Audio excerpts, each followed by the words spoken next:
Hi, I'm Erin Clarke from wellplated.com, and today I'm going to be making one of my new favorite smoothie recipes. This is my Green Goddess Green Apple Smoothie. If you've been feeling in a little bit of a smoothie rut, this is a really nice one to try out because the flavors are a little bit different, but it's absolutely delicious. So it starts out with almond milk. You really can use any kind of milk that you like. So that's going to be our base and help it blend.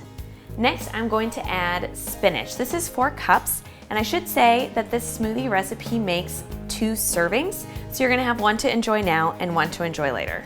So 4 cups is about 3 or 4 big handfuls, give or take a few. Pack it on in there. Next up, I'm going to add my avocado. It's part of what gives this nice green color. And always make sure that you are cutting your avocado on the board and not in your hand. And then from here, you can really just scoop it right into your blender. I love adding avocado to smoothies. It makes them really creamy and really filling too. Okay, now we are moving on to our apple. You can really use any kind of apple that you like. I have 1 Granny Smith and 1 Fuji, so a little tart, a little sweet. I like the play on flavor there. And a really rough dice is completely fine here. Now, if at this point your blender starts getting really full, which mine is because we have all of the spinach kind of pushing the ingredients to the top, you can just put the lid on and blend it for a second. So I'm gonna go ahead and do that now, just so that we have a little space for the other yummy things we're going to add.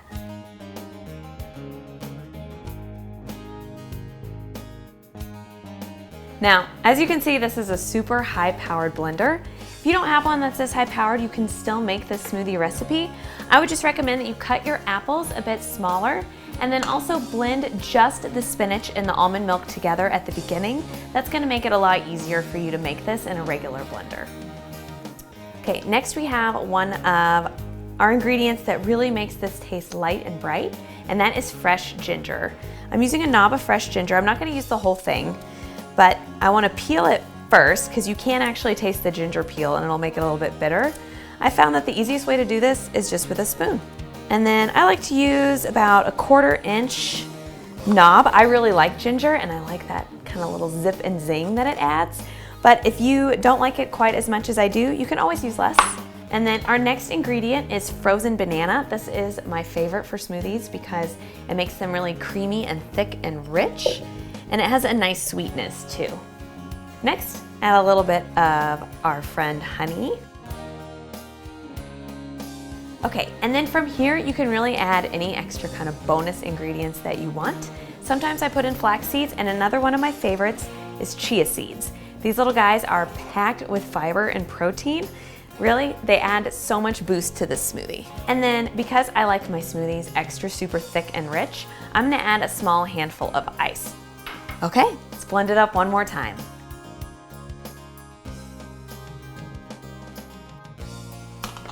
I can smell the apple. So as I mentioned, this actually makes 2 servings. So what I like to do is I like to pour one into a glass that I'm gonna drink now, and then I put the second into a mason jar with a lid.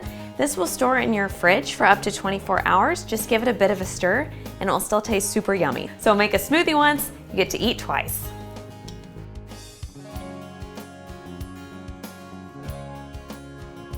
Okay, all that is left is the best part, and that is trying it. I love how creamy the avocado makes it, but I'm getting the zippiness from the ginger and that lightness from the apple.